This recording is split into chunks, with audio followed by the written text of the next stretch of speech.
Good evening, and welcome to our third Visionary Conversation event for this season. My name is David Barnard. I'm the President and Vice Chancellor at the University of Manitoba, and I want to welcome you here this evening. It's a pleasure to have you here. I certainly expected that the topic would draw people, wondered if the weather would dissuade some, so we're really pleased to see so many of you here. I'd like to thank CBC, our media partner for this series, and also to remind you that we're meeting in Treaty 1 territory on the traditional lands of the Anishinaabe peoples and the homeland of the Métis Nation. This university and this city, the forks of the city, are at the crossroads of the Anishinaabe, Métis, Cree, Dakota, and Oji-Cree nations. Our topic tonight is freedom from religion. Has government gone too far in the secularization of society? Yesterday was UN Human Rights Day, which makes this an appropriate time to discuss the sometimes uneasy relationship between church and state. Religious freedom has received significant focus with the decision by the Quebec government to propose a values charter which would impose restrictions on the display of religious symbols in public places.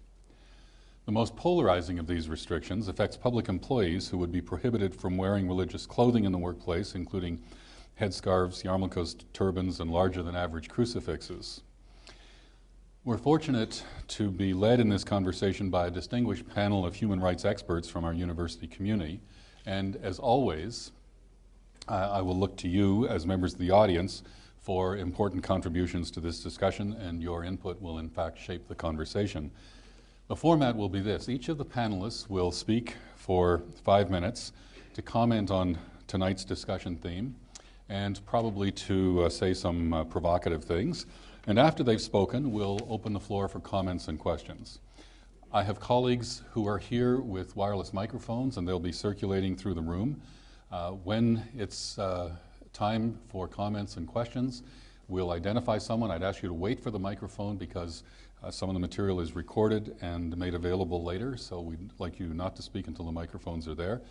I would also ask you to be as crisp as possible in your commentary or the questions that you pose, because I'd like to be able to have as many audience members as possible participate in that session. You can follow this conversation on Twitter. The hashtag is #UMVisionary. I reveal my, I'm not sure what the word is, my wonder at this technology, because you could also just pay attention to the conversation as it's going on in front of you. We will end the conversation by 8:30 so that if you have other commitments, you'll be able to get to them. And so now it's my pleasure to introduce the first speaker from our panel, who is my colleague, Stephen Lecce. Stephen is an associate professor of contemporary political theory, and he's head of the Department of Political Studies at the university. His research is primarily concerned with contemporary theories of social and distributive justice and the ethical basis of the liberal democratic state. He's the author of Against Perfectionism, Defending Liberal Neutrality, and numerous articles about political philosophy. Earlier this year, he was a visiting scholar at Oxford University's Center for the Study of Social Justice. He's one of the co-organizers of the ongoing Fragile Freedoms lecture series presented by the University of Manitoba's Center for Professional and Applied Ethics and the Canadian Museum for Human Rights. Please join me in welcoming Professor Lecce. Thanks. Can I stand up to hold you? Yeah. Thanks for having me. Watch.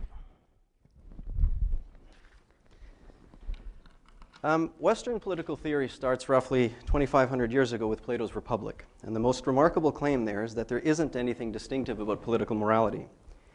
If we think of ethics as the branch of inquiry that tells us about what the good life is and how we should live it, then for Plato, politics is simply ethics writ large. The state, that is just a tool that's supposed to make us, or at least help us to be good. And given the nature of goodness, good lives are mostly the same. Now that view has always been the dominant one, and it's also echoed in early modern democratic theory. In The Social Contract, Jean-Jacques Rousseau says, quote, "It is impossible to live in peace with those one believes to be damned. To love them would be to hate God who punishes them. It is absolutely necessary either to reclaim them or torment them." Before the Protestant Reformation, kings and princes could rely on the religious allegiances of their subjects to guarantee their power because religious and political authority were concentrated in the same hands. The splintering of Christianity creates two new problems then. First, the ensuing religious diversity means that populations were now divided within single countries, leading to hatred and civil war often. And second, there was a political vacuum because it wasn't clear on what basis political authorities had the right to rule and subjects' obligations to obey if these things didn't derive from God's will. So the Reformation creates a new problem, right? When all people in a state are members of the same church or religion, religion can be the basis of social trust. But when people in a single state belong to different churches or religions, faith becomes the basis for social distrust. That is Rousseau's point. After all, how can you trust people who are hateful to God? So you can imagine two possibilities, two responses. On the one hand, political authorities could impose religious unity by force. And that would make control of religious beliefs a feature of state sovereignty. On the other, we might dream of having political unity without religious unity. In other words, John Locke's radical idea of toleration. Now, present-day controversy surrounding the wisdom or stupidity of Quebec's values charter, or say France's banning of the burqa, partly turned upon the plausibility of Locke's idea. And the modern notion of state neutrality between competing religious beliefs is, in fact, a kind of extension of earlier models of religious toleration like Locke's. Now, my own work defends a version of Locke's thesis, but I want to end by playing devil's advocate and saying a few provocative things which suggest that I'm dead wrong. So before the hate mail piles in, I was asked to be provocative, so here goes. Assuming that neutrality is wrong, here are three reasons for thinking that if Quebec's values charter is unwise, that isn't because it's falsely neutral, but rather because it isn't intolerant enough. First, in social science, there's a large body of literature that connects high levels of ethnic and religious diversity to low levels of public goods provision. And one explanation might be this. The more different people are from us, the less likely we are to identify with them. And that identification is critical to the maintenance and stability of the modern welfare state.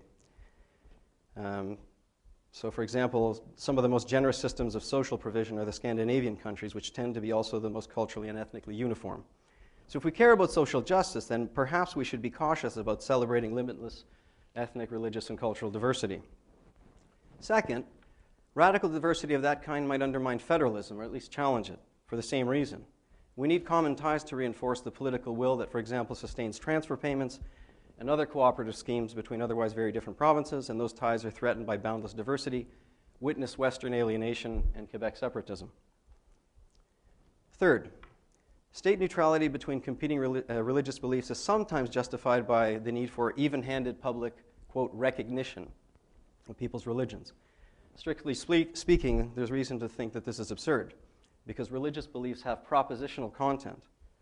One person, for example, claims that there's no God but Allah and Muhammad is his prophet. Another says Jesus is Lord. A third denies that there is a God. These claims cannot all simultaneously be true. Now, the state might recognize people's right to hold these incompatible beliefs, but that's actually a quite vacuous form of neutrality. In fact, it's better described as the toleration of religious mistakes. Finally, why should the state distinguish between physical and moral or intellectual well-being? The government routinely tries to persuade us to stop drinking, smoke less, eat better, exercise more, even if we don't want to do any of these things, because we have evidence that some practices are objectively better than others. Why shouldn't the state also try to do the same in connection with beliefs, including religious beliefs? Presumably, our life also goes less well than it otherwise would when we believe, say, that the earth is flat, or 6,000 years old, that men walked with dinosaurs, that God is waiting for us in the afterlife, and so on. So if religion is superstitious nonsense, we'd all be better off with less of it. Now, it doesn't follow from any of this that the state should persecute people who believe things for bad or for no reason at all, but it could use the vast social, legal, and economic resources at its disposal to nudge us away from our delusions. And political respect on this view would involve caring enough to challenge rather than, quote, recognizing what we might think of as institutionalized nonsense. And if any of these four claims are sound, then the government hasn't gone far enough in secularizing or in a way integrating society. Thanks. Thank you. So you did get the note about controversial. I did. Thank you. I was told to be provocative. Our second speaker tonight is Karen Busby. Karen is the Academic Director of the University of Manitoba Centre for Human Rights Research. She's leading projects designed to connect the University of Manitoba with the Canadian Museum for Human Rights and the Truth and Reconciliation Commission. She and her team have amassed a group of more than 30 university and community-based researchers to work on projects related to water as a human right. Her research focuses on the discriminatory impacts of law regulating sexuality, sexual violence, obscenity, prostitution, sexual orientation, and human reproduction. She was inducted into the Canadian Q Hall of Fame in 2011. Please join me in welcoming Professor Busby.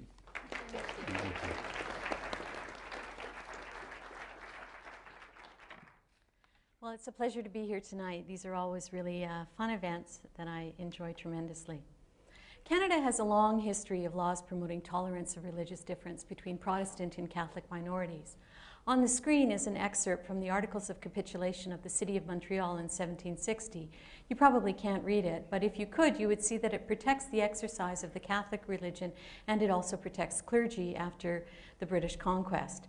And ever since that time, many Canadian constitutional documents have contained protections for minority Protestants and Catholics. But Canada's history of protecting other religious minorities is much more uneven. For example, Indigenous people saw religious practices, including the sun dance and potlatch ceremonies, suppressed by the government. Today, Canada is a country of religious diversity. In the 2011 census, Canadians identified as belonging to more than 106 different religious groups. Nearly a quarter of Canadians do not identify as Christian. So let me start by giving you two basic approaches to liberal religious pluralism in Canada. You might find it useful to identify which approach you favor. The first approach I would call convergence of values. Here, religious diversity is tolerated or endured as an instrument to rational consensus. But the expectation is that that diversity will disappear as consensus is achieved. This approach to liberalism gives governments more scope to move the consensus in a particular direction, and it's this approach that animates the proposed Quebec Charter of Values. The second approach to liberal pluralism I would call toleration of diversity. In this approach, toleration is valued as a condition of peace, and divergent ways of living are welcome. They are expected to endure rather than to fade away.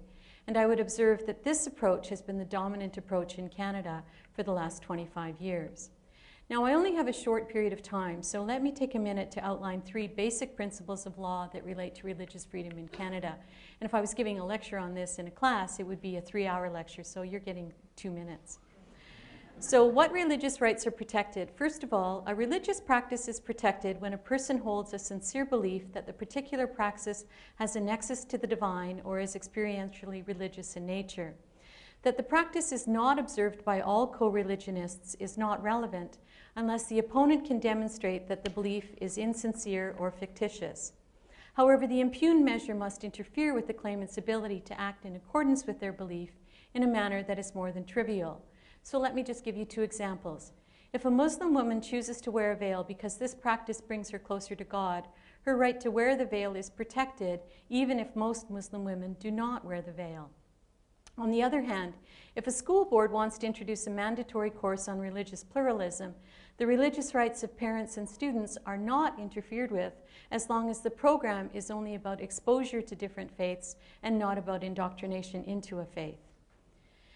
The next principle that I want to talk about briefly is the principle of religious accommodation. Most religious human rights complaints under human rights legislation in Canada have been resolved using well-established human rights principles concerning the accommodation of difference in employment and services. And basically here the rule is that unless the accommodation imposes an undue hardship on an employer or service provider, the accommodation must be made. Undue hardship usually relates to cost, safety, or security. And on the screen, I just want to point out one slide because I remember the vociferous debate when it was decided that the Mounties could wear turbans rather than the classic Stetson. It was a huge debate in Canada about 20 years ago, and now we just take it for granted that, of course, Mounties can wear a Stetson. What's wrong with that? The last principle I want to address is what is state neutrality? The Supreme Court of Canada has often asserted that the state should be neutral when it comes to religion. It has commented that religious neutrality is now seen by many Western states as a legitimate means of creating a free space in which citizens of various beliefs can exercise their individual rights. Thus, for example, the Supreme Court of Canada held in the Big M Drug Mart case that mandatory Sunday closing laws favored one religion, Christianity, at the expense of others for no justifiable reason. So to the question, is the government going too far in the secularization of society? And let me speak about the Quebec Charter of Values. I'm a constitutional lawyer, so let me ask the constitutional lawyer's question. Will it be upheld if it's subject to a constitutional challenge? And in my view, it will not be upheld. First of all, it interferes with genuinely held religious beliefs in ways that are not trivial. People who wear turbans, niqabs, and kippas obviously hold strong belief about their religious obligation to do so. Secondly, the bill makes no attempt at accommodation. There is no requirement to show that accommodation is not possible because it's too expensive, unsafe, or creates security issues. Thirdly, it favors certain religions, those without dress codes or dictates, notably Christianity, over those that have no dress codes. And finally, and most importantly, it's based on a mutated concept of the separation of church and state. As I said already in reference to Supreme Court of Canada decision, the separation of church and state is intended to protect free space for people to exercise their various beliefs. But the Quebec Charter is based on what Irvin Kotler describes as the flimsy pretext that the religious neutrality of the state cannot be achieved without religiously neutering its employees. Thank you.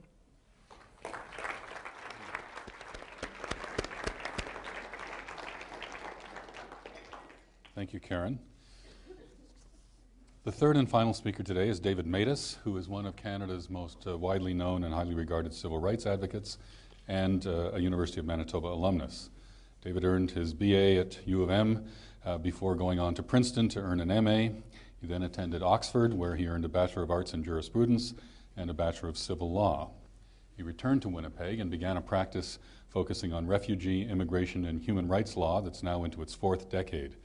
He serves as Senior Counsel for B'nai B'rith Canada and is a founder of Beyond Borders. He has been an adjunct member of the faculty of the University, Faculty of Law at the University for several years, many years, I guess, not to mention how many exactly, David. He's received many awards and honors, including the Order of Canada and the 2009 Human Rights Award from the International Society for Human Rights. Please join me in welcoming David Matus.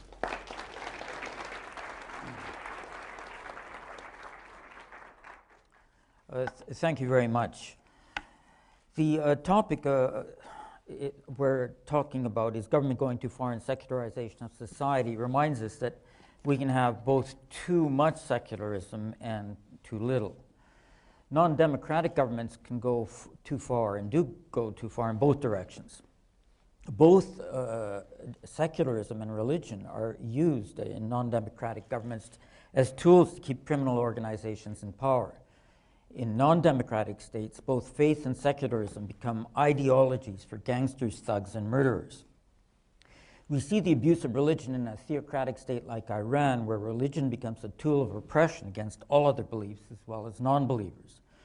We see the abuse of secularism in a communist state like China, where atheism becomes an excuse for religious intolerance, a justification for squelching any belief system other than its own, for vicious persecution in the name of atheism.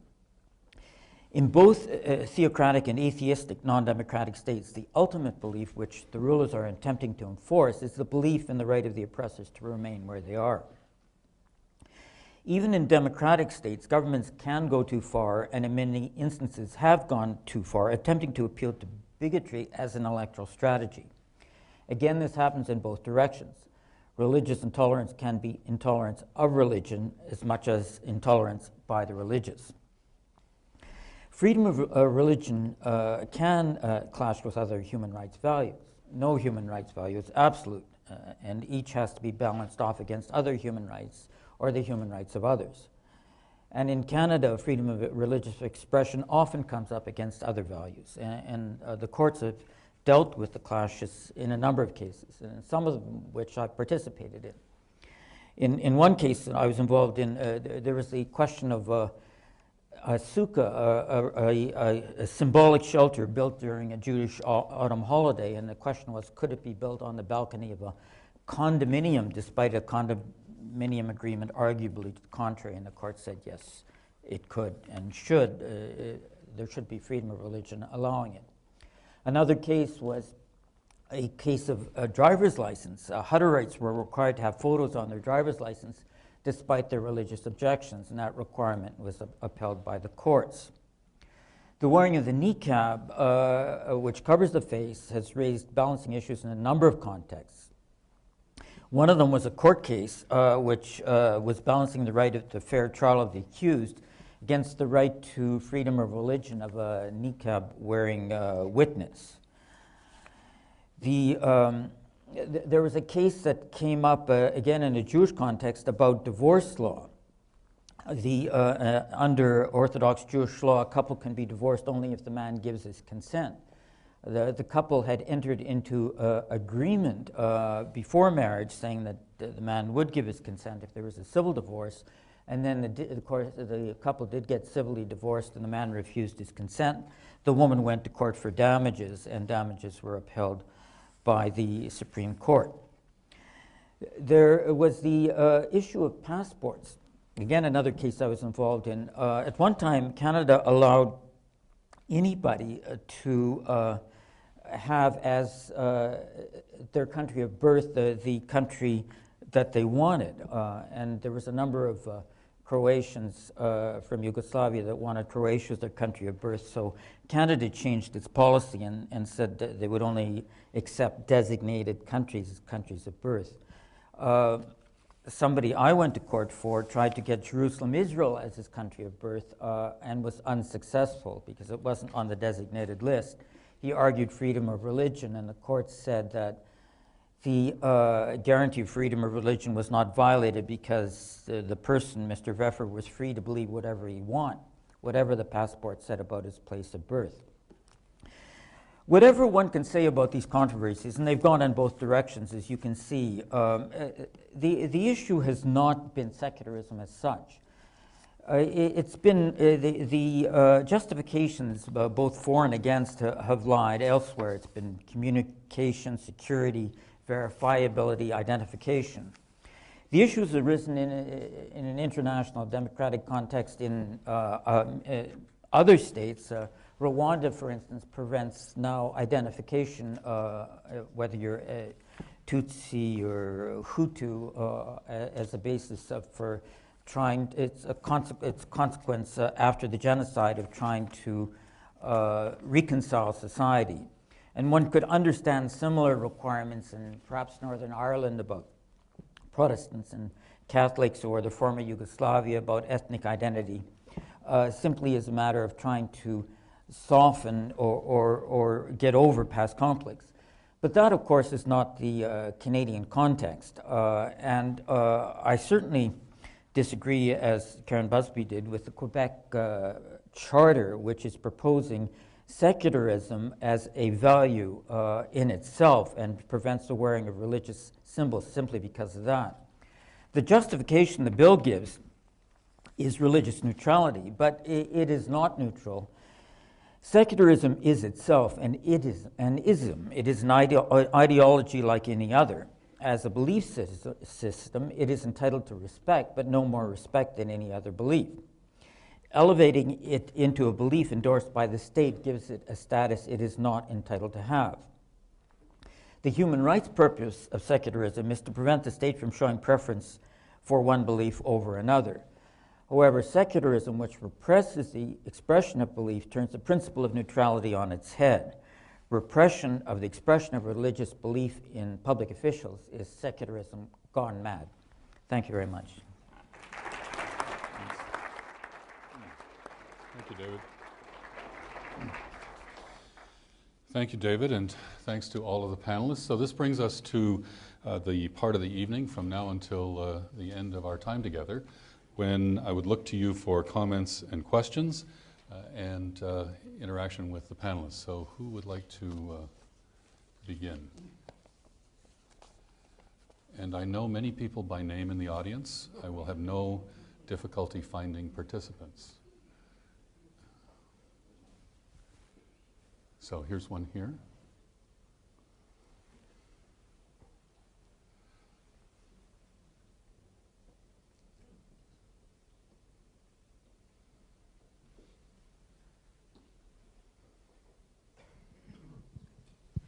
Well, it just seems to me that the Quebec Charter really favors maybe by allowing sort of small crucifixes as opposed to large crucifixes. It just seems to me that that is, it's really a racist, in many ways, a racist policy. And I think my ideal of Canada would be a society that tolerates differences, that maybe it's not good where everybody is exactly the same, or that we don't have people challenge us. I think we need to be challenged. We need to step out of ourselves and to embrace difference. And so I think, anyways, maybe the panelists can respond to that. Thank you. Stephen, do you want to start?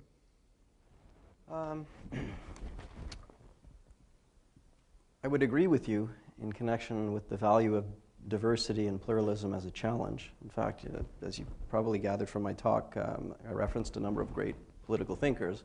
And one of the great political thinkers that touches upon the core of what you just said is John Stuart Mill, who in On Liberty makes an argument to the effect that our own autonomy, our own ethical independence, our own culture, our own intelligence depends critically upon being provoked and challenged. And I think that's a good argument. But in a sense, it's other-directed because it focuses on the benefits of the rest of us from otherness. And I think some of the most objectionable aspects of the Values Charter come from the interests that people have themselves in acting upon and expressing their religious beliefs. So I think what you've said is bang on, but it's only half of the story. I might answer it in a slightly different way, and that's a more technical way, which is I'm not sure when something is a conspicuous religious symbol and when it's not a conspicuous religious symbol. So I think there'll be real technical problems with the bill. And I think really what it directs us to do is to recognize that mainly what it's aimed at is women who wear headscarves. And that's mainly what it's aimed at. I mean, they talk about other symbols, but the bill also says that it's aimed at trying to address inequality between men and women, and this is one way that they think that should happen, and I just don't buy that argument. David? Yeah, I agree with what you say, and I think this is a situation where the advent of the Charter is really helpful, because what we have is a majority sentiment being pitted against minorities. We need the Charter in place in order to protect minorities against the majority. The government, as I assume most governments do, is acting out of political strategy and believes that there is some political gain to be made from that. If they're wrong, we don't have to worry. They just get defeated.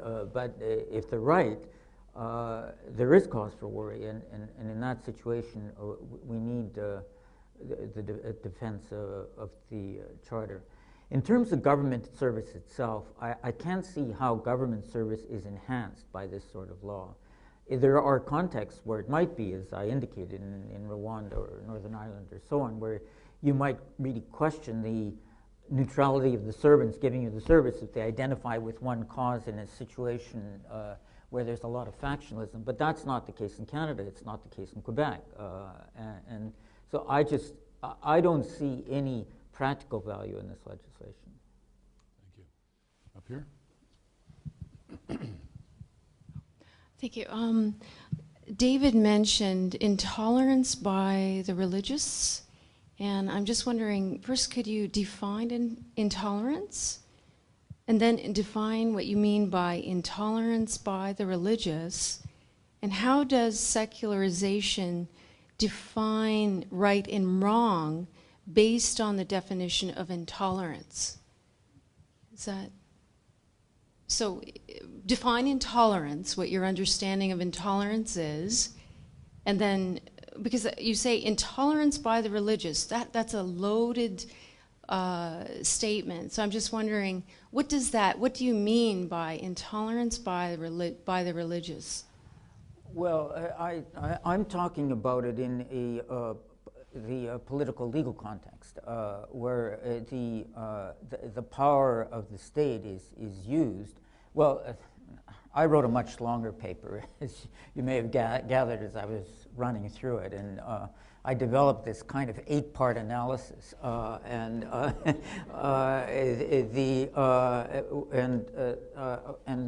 I was saying is that you can get repression by governments, and you can get repression by non-governmental agencies where the government's not doing enough, and so to stop it, and so you can get, I would say, like in a situation like Iraq, where you've got intolerance, which is state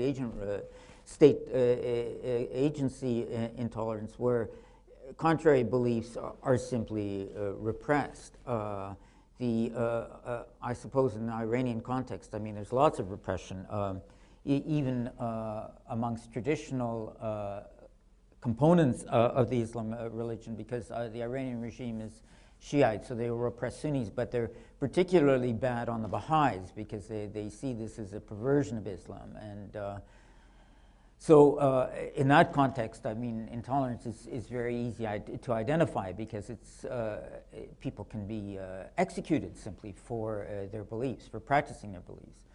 But you can get other contexts where the intolerance comes from non-state agents. For instance, in Pakistan right now, you've got a lot of these Islamic fundamentalists who are going out and killing people because they disagree with them. There's this case of Malala, which came out recently about this woman, this young girl who was simply victimized for going to school. And that wasn't state imposed, but one can argue that in Pakistan, the state's not doing enough to stop that. So that's another form of intolerance. But your question also is about how the definition, or how the notion of the rights and wrongs of secularism play into that definition of intolerance. Well, as I indicated in my own remarks, I mean, secularism is a belief. Atheism is a belief. It's not a religious belief, but it's a belief, and it's not just the religious that can be intolerant of other religions or the non-religious. The flip side can happen as well, and indeed, I'm very much used to dealing with that in the Chinese context because I've been dealing a lot with Falun Gong, which is a belief system which is relatively recent, and the communists are very hostile to it, and one of the reasons they're hostile to it is they see this as an affront to their atheism, and they say that. So I don't see intolerance as essentially or uniquely a religious phenomenon. It's any form of unwillingness to accept the opinions of or beliefs, the consciously held beliefs of another, and to impose penal adverse consequences as a result. Thank you. You're going to hold this? Okay. He's afraid I might run with it, I think. I guess maybe just starting with David, I like values. I think everyone in this room likes values. You can say that if Canada's a nation state, we're a nation state of values, maybe not an ethnic state like like France or like England or like Italy.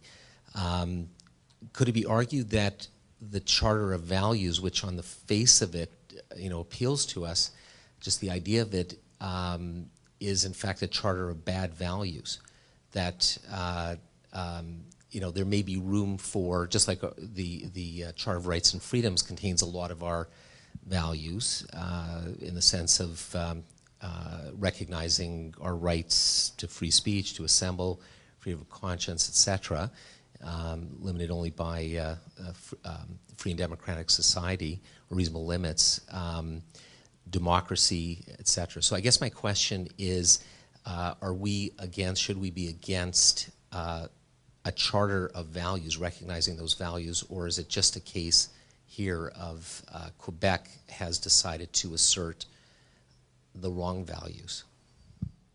David?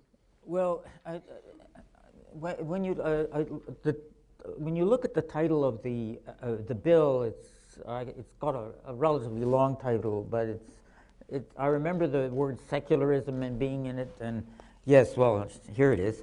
Uh, Affirming the values of state secularism and religious neutrality, of equality between men and women, and providing a framework for accommodation requests. Now, if you look at the values sort of in isolation, I think they're at different levels.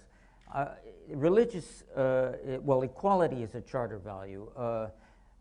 Religious neutrality, one can say, is a value worth promoting in the sense of freedom of expression of religion.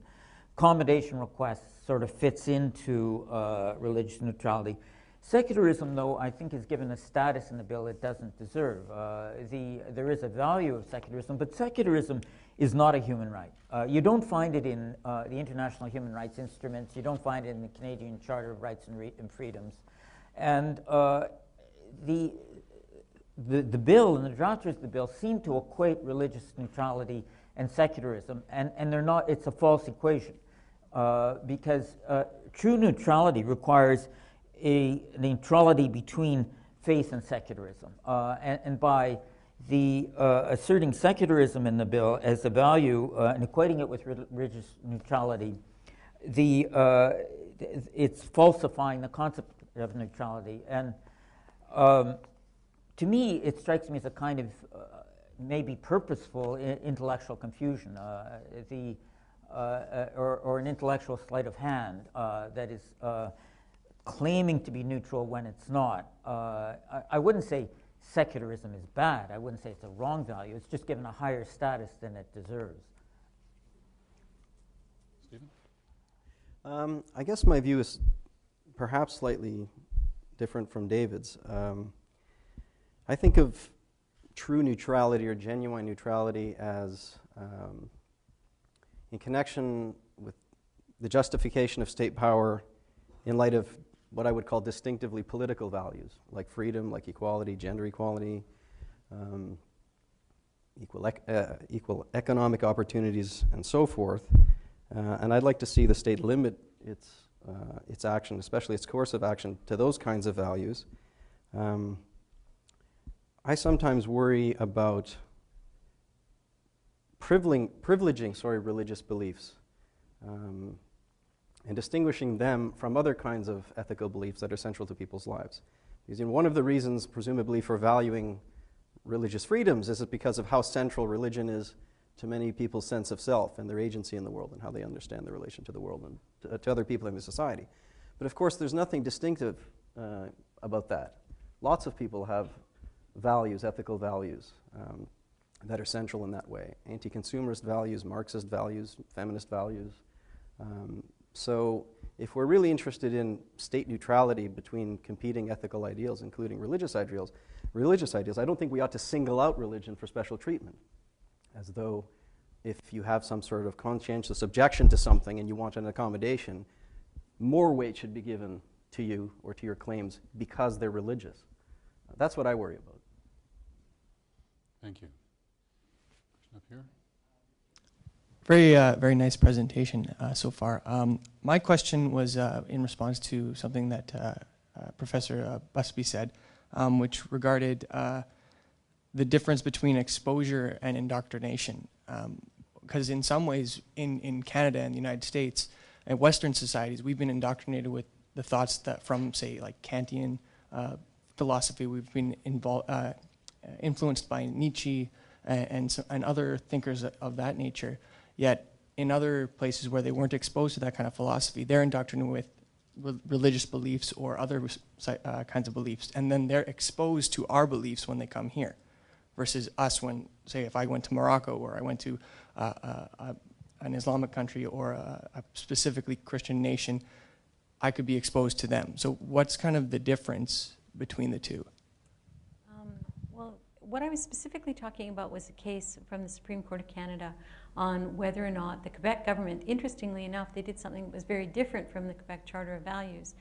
They introduced a mandatory curriculum requiring all students to take a course that talked about religious diversity. So they would be introduced to each of the major religions in the world and some other cultural ideas. And it was a course for which the objective was promotion of religious tolerance. So if you learned a little bit about Hinduism, you learned a little bit about Islam, a little bit about Judaism, and so on, then you would be a better person. And as religious parents objected, saying this interfered with their religious right to raise their children in the way that they wanted to raise their children. And what the Supreme Court of Canada simply said is, as long as the course was not about indoctrination into the religion, but only about exposure to a religion, then no religious rights were interfered with. Or if they were, it was a trivial interference and therefore did not attract constitutional protection. So that's the line that I was trying to draw there. But you make an absolutely valid point, which is that, you know, and especially at this season of the year, Christmas, where it's everywhere, and it doesn't matter what religion you are, you're faced with the fact of Christmas being, you know, in the air. So you can't get away from that. But here I was specifically talking about what government does, and when government draws the line between, or government actors draw the line between exposure and indoctrination.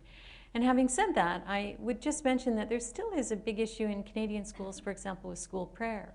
That's not an issue that has been resolved, especially if you get outside of the city into religious communities, smaller religious communities.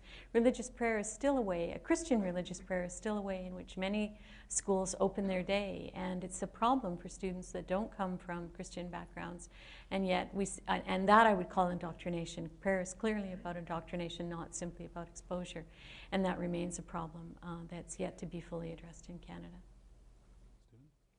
So your question was a good one. It mentioned Kant and I think a few other ideas. Right. One thing it's worth pointing out is, I mean, there is a critical distinction to be drawn between what you call indoctrination and education. And if we value autonomy and we think that what matters to us fundamentally is to lead a free, self-chosen, uncoerced life, it's true that we in the West live in a culture that promotes, sustains, reinforces that kind of thinking. But the difference, as far as I can tell, between indoctrination and education is that what you call indoctrination, or the word, I think of in connection with practices that subvert our reasoning capacities, distort them, mutilate them. And education, while it clearly has to start from somewhere, from Millian autonomy, Kant, the Enlightenment, or something else, the idea, at least for people like me, is that there's a critical difference because we appeal to people's reason rather than bypass them.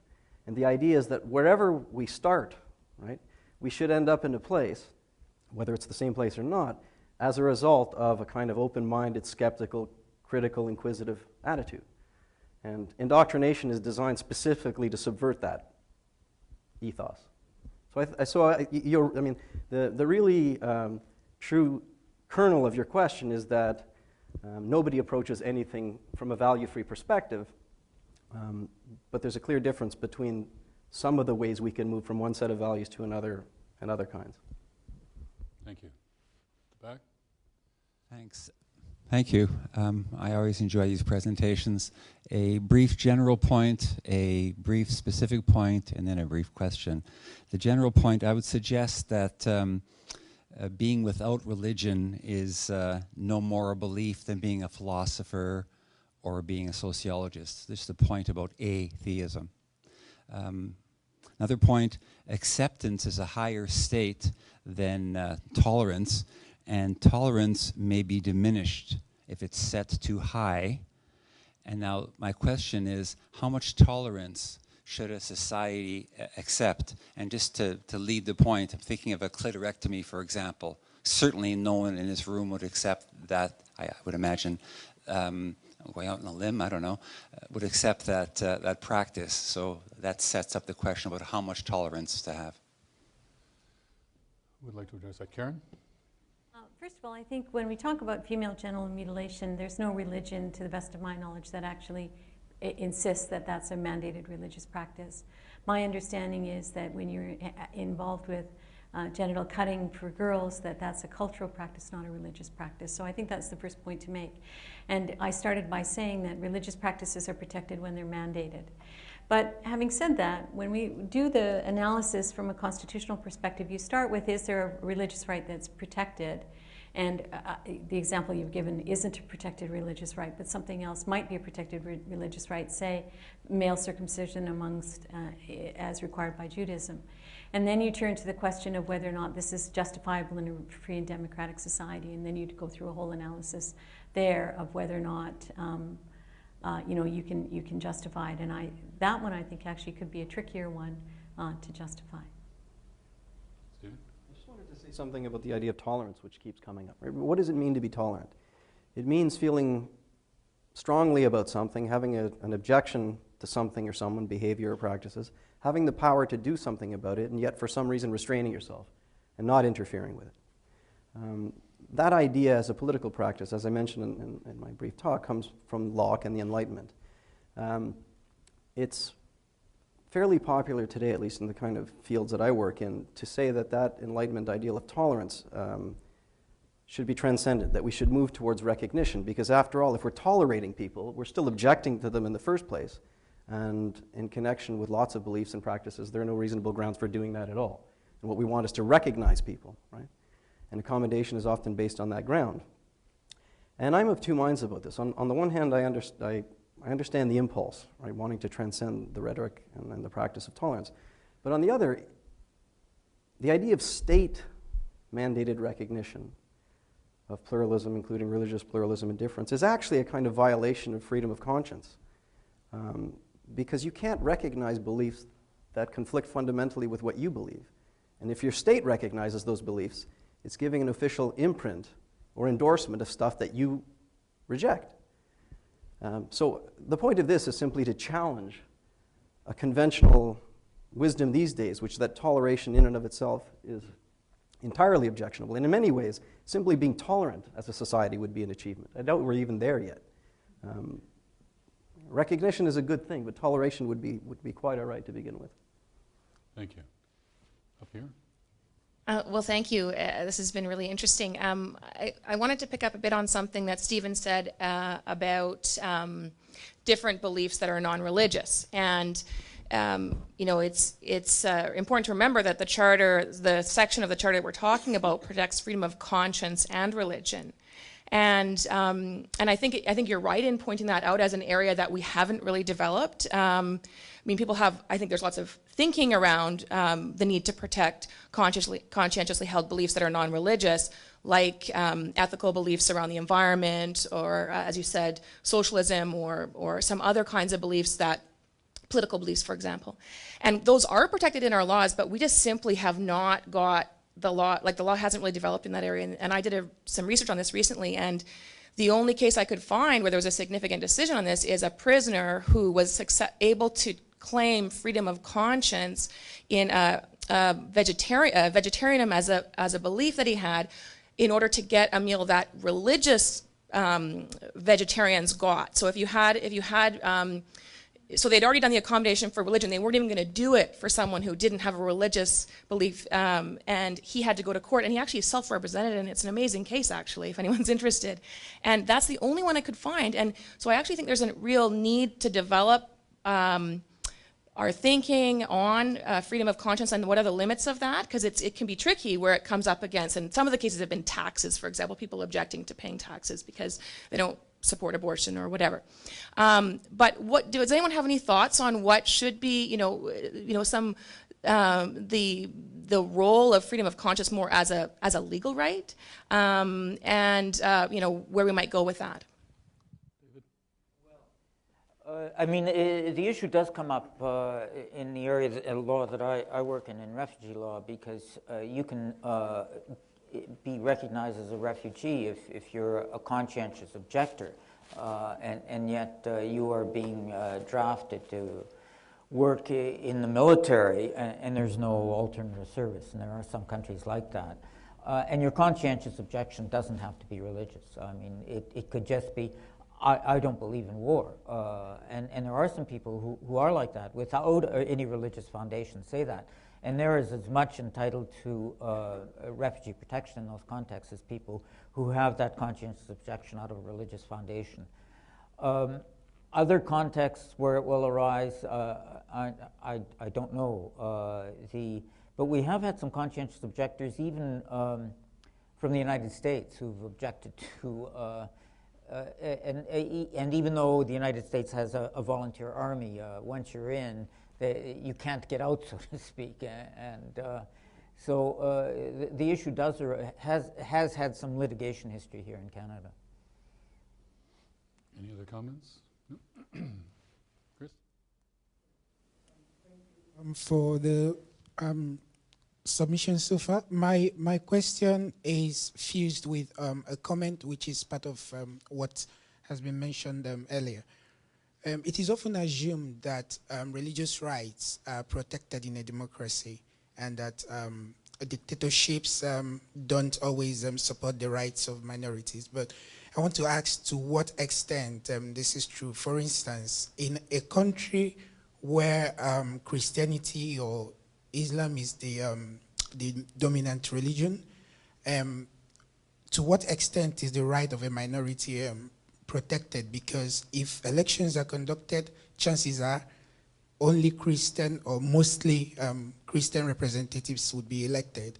And a Christian president, for instance, would appoint Supreme Court judges who, because of the way the population is, would turn out to be mostly Christians. So if you have a country where 90% are Christians and 5% are Muslims, and then 5% are maybe atheists, most of the Supreme Court judges would most likely be Christians. So to what extent does democracy really protect the rights of minorities? The second thing is, just recently, the city of Oklahoma in the US erected a monument to the Ten Commandments, and then a group calling itself the Temple of Satan came up and said they're going to erect a monument to Satan. To be quite fair to this group, they believe Satan is a literary construct and not necessarily a being with horns and hooves. But because of the name Temple of Satan, there's been a lot of hue and cry about this. But does this group really have the right to erect a monument to this so-called Satan? Start with Stephen. So I'll leave it to the lawyers to answer the empirical questions about which systems actually better protect and so on, but there's a conceptual one. We talk about liberal democracy in one breath, right, as though it's the same thing. Democracy is the answer to the question, who governs me? Liberalism is the answer to the question, how far does the government interfere with my life? And what rights do I have? So my suspicion is that the empirical answer is probably going to be that minorities are best protected in liberal democracies, not democracies of other kind, purely majoritarian ones, including potentially theocratic ones. And so that there's an essential connection between religious freedom and what I would call liberalism. I want to address your first point, and that's around appointment of judges, and I'll take it on a little bit of a different tact. In Canada, most judges, in fact, I think all judges that have been appointed have been Christian, Jewish, or perhaps atheist. I'm not aware of a single judge at the Supreme Court of Canada level who wouldn't identify in one of those three categories who's been appointed. And yet, so one of the things that points to for us is we have to be vigilant in our appointments to the Supreme Court of Canada. And for example, many would like to see an Indigenous person appointed to the Supreme Court of Canada who might bring Indigenous beliefs. So I would encourage people to pay attention to judicial appointments and to look at that as one of the factors in judicial appointment. But having said that, I actually think the track record of the Supreme Court of Canada on religious rights, particularly minority religious rights, is a good record. Of course, there are exceptions, and we can point to cases like the Wilson Colony case, which I think is a disastrous case. But for the most part, I think they've done a pretty good job on religious rights, on minority religious rights. And so I think what we have to do is be vigilant in analyzing the decisions that they make and ask the question whether or not, given in Canada where protection of minorities is a fundamental constitutional value, whether or not they actually work to achieving that value of upholding the rule of law, which is protection of fundamental rights of minorities. And on balance, I would say the Supreme Court of Canada does a pretty good job of that in the area of religious rights. In terms of your second question, which is about the establishment of religion, I mean, the United States, and it's kind of in response to an earlier question as well, the United States is a very kind of clear rule which sometimes is violated, and which became the subject of controversy in the Oklahoma situation of no kind of state establishment of religion. And Canada doesn't have quite the same rule, and in fact we've got a problem in the opposite direction, because although we have the Canadian Charter of Rights and Freedoms, which says freedom of religion expression, we also have a constitutionalized protection of religious denominational schools varying province by province. And There is in Ontario, as in other places, other provinces, provisions for funding of schools, of certain religious schools, but not others. And that favoritism, that state favoritism for particular religions has been challenged all the way up to the Supreme Court of Canada, and the courts have said, well, okay, it's maybe contrary to the Charter, but we can't use one part of the Constitution to invalidate another part of the Constitution. It even went to the international, I think it was the Covenant on Civil and Political Rights. There was a petition mechanism, and there was a petition by an individual against Canada, and the International Human Rights Committee established under the Covenant found Canada in violation of the Covenant for this favoritism to Roman Catholic schools in Ontario. And the Canadian government said, well, we can't do anything about it. It's Ontario. Ontario has to deal with it. And Ontario, politically, I think it became an issue in one provincial election. And the party that wanted neutrality lost, and that was the end of it. So, I mean, we are stuck with that right now, and we're not as neutral as I personally would like us to be. Over here. Yeah, I had asked that question earlier, but I don't know if it had been answered. It's the question of how does secularization define right and wrong based on its definition? I said intolerance, but just based on its definition of tolerance. So for instance, here's an example. We have a society that accepts homosexuality, it accepts marriage of two men, two women, but we also have religions, for instance, the Catholic faith interiorly does not accept that premise, or it never will, but it's actually seen as a sin. So the government is actually promoting this as a sin. And the other thing too is, for instance, abortion. Abortion, there's no law about it. Women abort, but the Catholic faith does not accept that. So my question is then, we have a secular society or a secular government. What are the values? Like, how are what is the conscience? Conscience, I think I'm saying that wrong. Ethics, or where is the foundation of right and wrong defined? I guess that's my question. Is that clear, or is that? I think it's clear. So, if by conscience you mean an ethical perspective that unites all Canadians, then a democracy can't have a perspective. What it can have is political values like autonomy, equality, opportunity, and so forth. And one of the distinguishing features of a liberal democracy is precisely an insistence that coercive law and public policy not rest upon contested values that many people find offensive. So I agree with you, the abortion issue is a mess in terms of the fact we have no legislation. And again, I'll leave that to the lawyers. But I think implicit in your question is a kind of lament for the fact that what you call secularism can't provide us with a moral compass. I don't want the state to have a moral compass that it enforces against people who reject the official view. We should restrict law and public policy in its justification to political values alone. And I think that makes democracy more rather than less attractive, because it's sensitive to pluralism, diversity, and so forth. Karen? The way I would respond to that question is one of the tensions that we have is what happens when the religious rights of one group conflict with the equality rights of another group.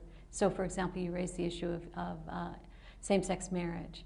And my answer to that would be that my ability to marry in no way infringes on your right to religious freedom. You might think that my marriage is a sin because I'm married to a woman, but it doesn't infringe on your right in any particular way. So, but in other cases, for example, if a Catholic school refuses to hire a gay or lesbian teacher because that's contrary to their values, a Catholic school can do that because of the specific mandate that a Catholic school has. Catholic priests will not be required to engage in same-sex marriages, but everybody who's a marriage commissioner, which is a civil office specifically set up to provide an alternative to a religious marriage, they must perform all marriages because that's the reason why the office was set up. So I think that what you have to look at when you have a clash of rights is, on balance, where do the equities fall and what are the different characteristics of the relationship? Thank you. David? Yeah, I'm hesitant to try to answer your question a second time after I failed the first time, but I will try again. As I understand it, you're asking sort of what are the values inherent in secularism, are there values inherent in them, or should there be? And I would, if you're within any one religion, you can say there's a set of values, and the people within that religion may contest what they are, but there are boundaries of that debate. But once you're getting into the secular, the non-religious, you could theoretically talk about a set of values in terms of human rights values, because they're non-religious and they are values. But and there's a certain amount of a wide-ranging debate about the content of those. But I would say in general that, I mean, surely you can be secular and have values, but not all secular people have the same values. And I wouldn't necessarily say that there's a coherence amongst the values of the secular, although hopefully they would have at least some values. So I have a couple questions, and the first is constitutional and the second is political, so it's a perfect panel. But I don't believe that the Quebec government is stupid, and I don't believe that they're idiots. And I also don't believe that there isn't one lawyer in the Quebec government who's saying, hold on, guys, like this is insane and never going to pass. So my first question is that, is there any way to worm this through? Because I don't understand why they would propose something if it's so obviously flawed. Like, they're politicians who want to stay in power first and foremost before they pass their agendas. And my second question is this what's commonly referred to as a straw man, where it's, while you all were looking at our values charter, we secretly did this, and while the world had their heads turned. So is it that the values charter isn't an end in itself, but a means to an end to promote a secular agenda? That's a good pair of questions. I'll try to answer the first one, since he is a student in my constitutional law class. It wasn't a planted question, I don't think, but I'll try to answer it. In the Bill 60, which is the Quebec Charter of Values, it does actually amend. Let me step back a little bit. There are two constitutional charters of rights in Canada. There's the Canadian Charter and there's the Quebec Charter. The Canadian Charter applies in Quebec, but whenever or most of the time when there's a case involving charter rights in Quebec, the Supreme Court of Canada will decide it both on the basis of the Canadian Charter and the Quebec Charter. What the Bill 60 does is actually amend the Quebec Charter to make it subservient to this Charter of Values. So what will happen if this passes and it's subject to constitutional challenge will be a clash as to which charter prevails, the Canadian Charter, under which I think this bill would fail, or the Quebec Charter, which will be amended to specifically constitutionalize this concept of secularism. Yes, well, in terms of they're not being stupid, okay, but what are they being smart about? I assume that they see this as a political strategy, that they see that there's a political votes to be gained from it, and that they may be less caring about whether it survives constitutionally as to whether they as a government survive politically. This is why it's important to have the protection of minority values in the face of a majority that actually feels it can get elected, in my view, simply by promoting bigotry. So that's where I think they feel they're being smart, and why, to me, it doesn't really cut much weight, and it's something we still have to combat. Stephen? Yeah, I mean, I agree with David. I think it's a kind of political stunt. Separatism, support for separatism is waning. They need to do something. So they try this. Even if, I don't think they reasonably expect to win the next election, but even if they lose, it gets this on the agenda. People are talking about it. They might have a longer-term strategy. But also, in a way, paradoxically, even if it's defeated, it might vindicate them, because they can say, well, this is unconstitutional, but we don't endorse that anyway. We weren't signatories to it, and this is yet another bit of evidence for the rest of Canada imposing its majoritarian will on French Canadians. So taking the short-term view, yes, it seems moronic, but I think they've got to do something, and this is what they've come up with.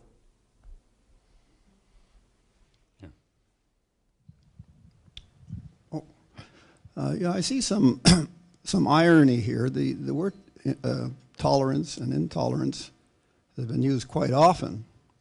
The irony is that the Aboriginals were very tolerant when the Europeans showed up on their shores, and as a result of their tolerance, they lost their land. Now, I don't know whether there's a message in there, it's just an observation on my part. And they're still struggling to get back what was originally stolen from them. So that's all I have to say, an observation. Any response to that? Karen? The only observation I would make is I think one of the most exciting areas of inquiry right now, and it is a study that I'm involved with that's really exciting, is working with elders to try to reconstruct or to revive aspects of Indigenous spirituality and Indigenous law. And I think that's a real way forward, is to work with elders to, for each nation to try to recover and reinvigorate and revitalize their legal and spiritual traditions and systems. Steve, do you want to comment? So there's two different sets of issues, I guess. They're related, obviously. They're the cultural issues. But even without wading into very tricky contested issues related to culture, part of the crisis in our liberal democracy is obviously its treatment of Aboriginal peoples, First Nations, Indigenous peoples, and the criticism can be made in light of our own values. Right? Crimes have been committed, treaties have been broken, the rule of law has been subverted. In light of liberal principles of equality of opportunity and so forth, we failed. So we can get critical results both within and without our dominant paradigm. That's all I would say. Thanks, guys. Thank you all for that. I think it's been a really eloquent defense of diversity and toleration. I wanted to throw a couple of cases at you just to see what you make of them.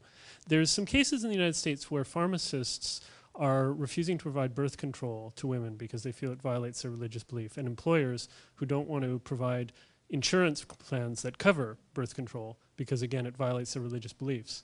And then in Manitoba also we've had the cases where schools have not wanted to recognize gay and lesbian student organizations because, again, they feel that it violates their religious beliefs.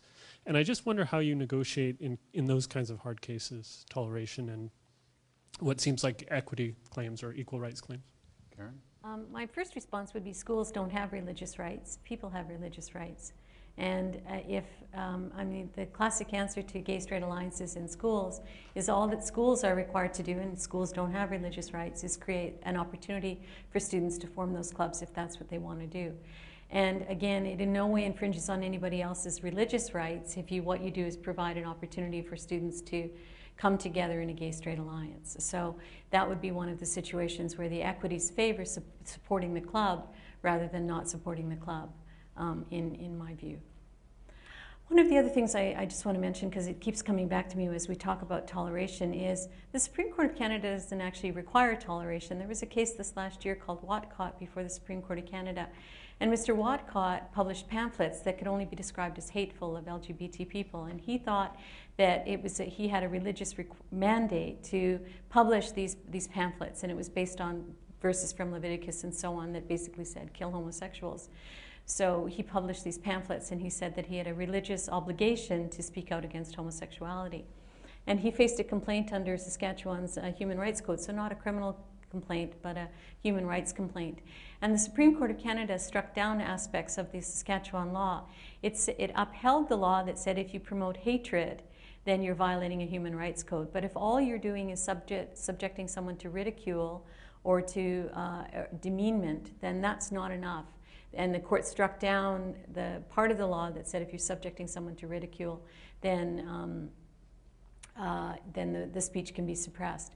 So it upheld, it had a fine balancing between religious rights in that case, where religious expression goes so far as to be hatred, to promote hatred against someone, then that crosses the line and you can't do that. So really, all the Supreme Court of Canada has done is said you can't promote hatred, but you can promote ridicule and what was the other word that they struck out? Contempt. You can promote ridicule and contempt, but you can't promote hatred. Yes, but the question you ask it relates to the provision of services. And when you're providing services, you cannot discriminate. And you cannot discriminate on the basis that it's your own belief. That if you're in a government office and you believe in sexism, you can't say, I'm not serving women because I believe in sexism. That's simply prohibited. If you put in a position where you're providing services to the public, you have to provide them in a way that conforms to human rights standards. Thank you. Over here. This is more question to Karen. I think we tend to think that the Quebec Bill 60 went too far as a racist or something else. How do we reconcile that unless we justify our Christmas or our Eastern holidays, others are our value, which sometimes they interfere on certain beliefs on thinking. These religious ceremonies or holidays have been endorsed by a federal government and provincial governments.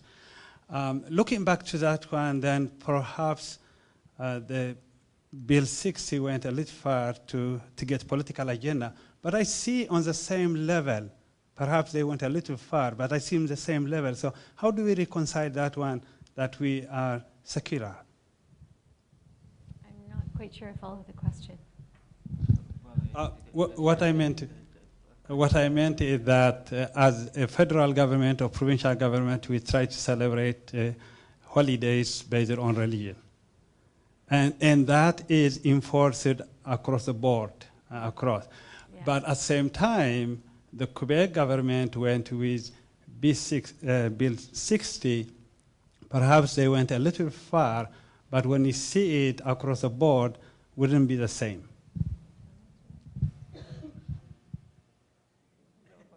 I mean, we do have a lot of these Christmas displays in public places, and they have become points of controversy. And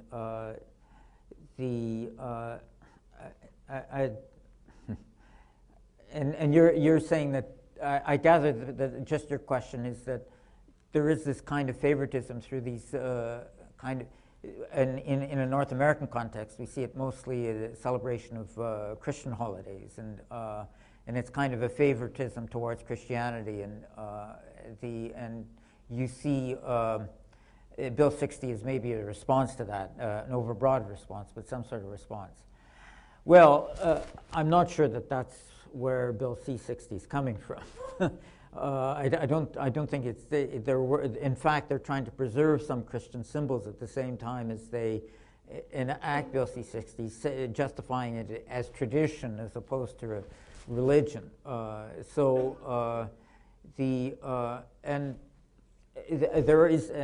mean, we heard this example of Oklahoma as kind of raising an issue of state endorsement of religion, and is it or isn't it, or should it be or shouldn't it be? When it comes to celebration of holidays, I would much prefer the state, rather than to have none, to celebrate them all. And so, for instance, now sometimes we see, when I was a child, I never saw this, but now I see some of the Jewish holidays being celebrated by public institutions. So we'll see menorahs as well as Christmas trees. And I would like to see more of that, sort of celebrating all the holidays rather than celebrating none of the holidays. I just came back, I travel a lot for work, so I just came back from Hong Kong and Taiwan. And there was Christmas trees all over the place. And these are not Christian countries. And I said, what's going on? And they said, well, it's a holiday. We like to celebrate holidays. And so that's a spirit I appreciate. David, I'll just answer that. Oh, I'm sorry. Just quickly on that. I mean, it is kind of interesting because the Christmas tree actually has nothing to do with Christianity, right? It comes from a pagan tradition, so it's just been usurped by Christianity in an interesting kind of way. But David referred to something in Bill C-60 that I want to refer to, and it says that a public body must remain neutral in religious matters and reflect the secular nature of the state, except for the emblematic and toponymic elements of Quebec's cultural heritage that testify to its history. So it does specifically state in the bill that you can maintain crosses if they're built into the legislature and other aspects of the Christian identity of Quebec. So that Christian identity of Quebec is specifically protected, at least in its emblematic, and I'm not sure what this word means, toponymic elements, and its cultural heritage. So that remains in place. But I think we would all endorse David's suggestion that there be more holidays. I have a question about government's role internationally when it comes to religion, because we've been focusing on minorities in Canada, but when we look at Canada, we're a small country compared to the number of Catholics or the number of Muslims or Hindus in the world. And when we're meeting with countries that are predominantly theocratic dictatorships, and we want to have a positive influence on them, or we're trying to do business with these organizations, does the government bear any sort of responsibility in those kinds of cases where we have our set of values and we want to protect those values, and to do business we have to compromise them? Or in the case of, for instance, Denmark, in 2009, a couple of cartoons led to a huge international incident in which major religions did not stand up for Denmark and their values, and instead said, well, no, you should have given religion primacy. I actually don't know what the answer to that question is, other than to say, presumably our government, like all governments, has multiple obligations and responsibilities. Some of them are financial, some of them are ethical and moral. And it's a difficult question, how we ought to order and rank those. I mean, is it truly the case that our values, our moral principles, our convictions about religious freedom, for example, are lexically prior, we might say, they count first and foremost, and we engage not at all with others on economic terms unless those values are satisfied? Is it the case that we use our economic influence, such as it is, to persuade people to move towards us? So I mean, there's two sets of questions there. One is a philosophical and normative one about how we ought to rank the values, right, in accordance with the right theory of international or global justice. And another one isn't philosophical at all, it's political or tactical. What's the smart thing to do? And I have even less of an answer in connection with that. David? Yes, well, I guess I've got more of a legal categorical answer to that, which is I would reject discrimination in any form, whether it's internally felt or externally reflected. I don't believe that we should engage in discrimination just because somebody else wants us to do it, or because it's something that we do for political reasons or economic reasons. I would say, I mean, I appreciate the answer we just heard. I mean, often the government is involved in balancing various interests, economic and political, but I would say that the rights have to take priority, and we shouldn't accommodate those to other interests. Chris? Yeah, a couple of observations on the question. First of all, I completely agree that Bill 60 is regrettable and that it would probably be unconstitutional. But in fairness to Quebec, we have to acknowledge that the concept of laïcité, I think is a French expression, extreme secularism, is not a Quebec invention. It's alive and well and living in Europe. France has some laws, and Turkey has or had some laws, and much to my surprise, the European Court of Human Rights upheld those laws. A Turkish woman who was banned from universities because she wanted to wear her hijab went all the way up to the European Court of Human Rights and regrettably lost. They relied on the country's margin of appreciation. On the other hand, the UN Human Rights Committee upheld the complaints of a couple of French Sikhs, one in the schools and one who was required to take a photograph without his turban. So international law, I guess, could go two ways. But the question I want to ask, and maybe I'm being unduly cynical, do you think one of the reasons behind the Parti Québécois strategy is that they hope to encourage some minority members to leave Quebec, so if and when there's another referendum, they'll maybe be able to squeak over with the majority?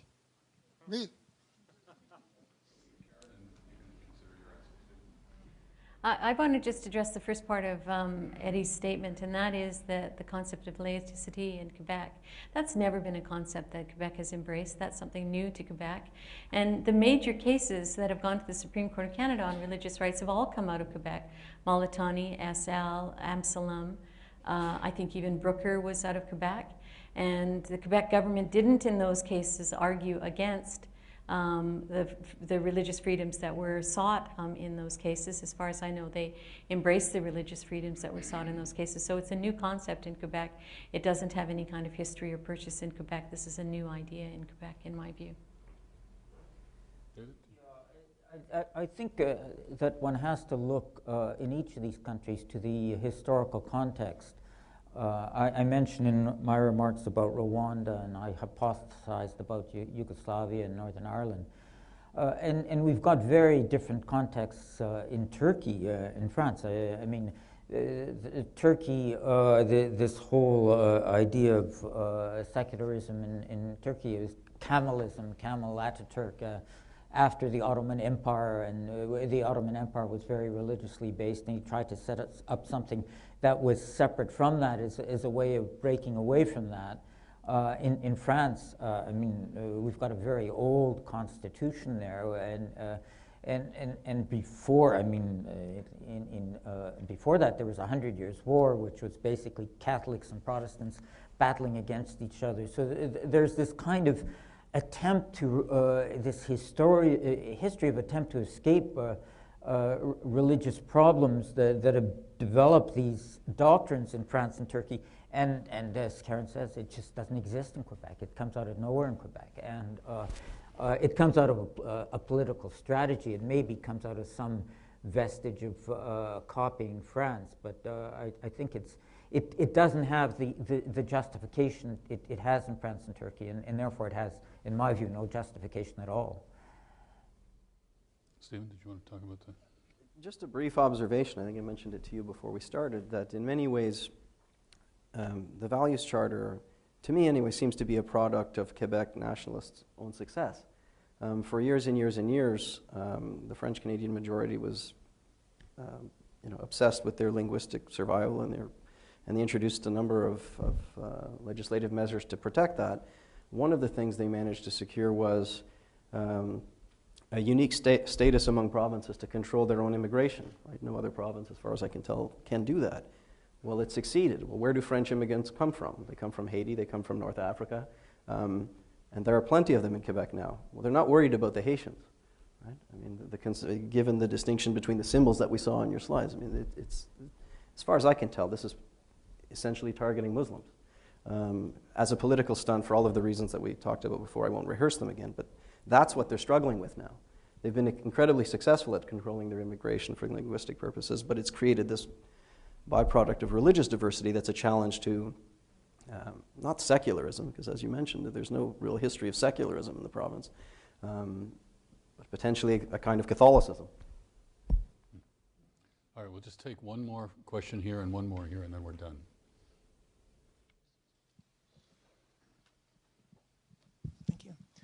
I'm going to talk quite simplistically, as I'm an older person and I don't think as in philosophers' terms and things like that. But I would like to say that I find Canada is an amazing place.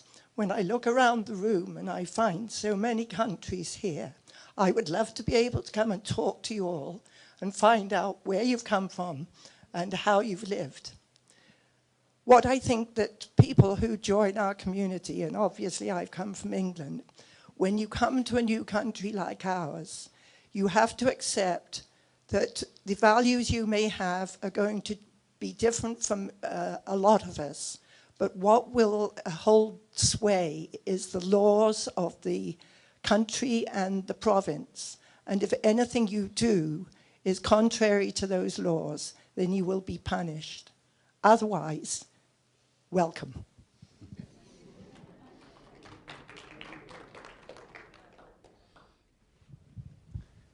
My ancestors came to Manitoba in 1874, Mennonite settlers to Steinbach, and were guaranteed the right to educate their children according to their beliefs. That law was changed, and many left, and some stayed. My ancestors decided to stay and made a good life. And Karen, you made a comment about how schools don't have religious protection, but individuals do. And David, you just mentioned that providing services, you have to be neutral, and I think most of us agree with that analysis. The question is, where's the line, right? Churches are institutions that provide services for the community as well. And so there's, where do collective rights and individual rights, how do you protect the rights of churches to decide what they believe, and if religious freedoms are more applied to individuals than collective rights? I think the answer to that is, the answer in Canadian law is that if an institution is fundamentally a religious institution, then it gets to have its own rules for how it operates. So if a Catholic clergy does not want to marry a same-sex couple, they don't have to. If they don't want to marry a Protestant and a Catholic together, they don't have to. They can completely set their own rules. Where it's tricky is where an organization is a mixed organization. So think of something like Camp Arnaz, which mainly is a camp that serves co-religionists. The children who come to Camp Arnaz are mainly children who identify as Christians or as close to Christians, or their parents are willing to have them be in a Christian environment. And yet at the same time, their biggest customer in the wintertime is secular schools coming from Winnipeg for a winter experience. And then that gets a little bit trickier. So can Camp Arnaz discriminate in terms of who its services? Can it discriminate and not, for example, accommodate a gay and lesbian choir for a weekend retreat? And in the end, it didn't go to, it was mediated a settlement, not an adjudication, but because it was fundamentally a religious organization, clearly identified in all of its literature as a religious organization, followed a religious mandate, it was decided that it could discriminate against a gay and lesbian choir. So if you fundamentally are a religious organization, you fundamentally and mainly serve co-religionists, then you can discriminate all you want. But if you're providing service to the public and you don't identify as a religious organization, then you're not free to discriminate. I think with schools it's a little bit different. If it's a Catholic school or a Protestant, specifically a religious school, then you will have the ability to discriminate in who you hire, for example.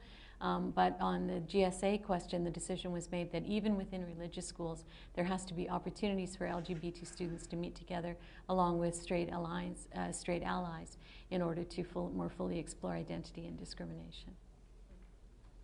Thank you. I know there's more interest and the conversation could continue, but we asked you to come to a session that would end at 8:30, and I feel quite strongly it needs to end at 8:30 because people, at least some, will have other commitments. Thank you all for being here this evening, and when you go home tonight, you might be interested in a new feature of the Visionary Conversations website, which is available at umanitoba.ca/visionaryconversations. It's called After the Conversation, and we'll be uploading articles, studies, links to websites that are relevant to each of the topics that are covered in these sessions together. So you might want to look at that. And I would also ask you to join us for our next event here on January the 22nd. Our topic will be Global Population Boom, 9 billion mouths to feed. We'll begin, as usual, at 6:30 with a little reception, same place, just outside here in the concourse, with the discussion with the panel to begin at 7 o'clock. And I think you'll be in for a lively evening, as we were tonight. So I want to thank on your behalf, and I feel I would like to thank my colleagues who select the topics for these evenings. I think this was something that clearly garnered a lot of attention, and thank you all for coming. And thanks in particular to our panelists, who I think gave us a very erudite and accessible and broad spectrum approach to this topic. Thank you very much.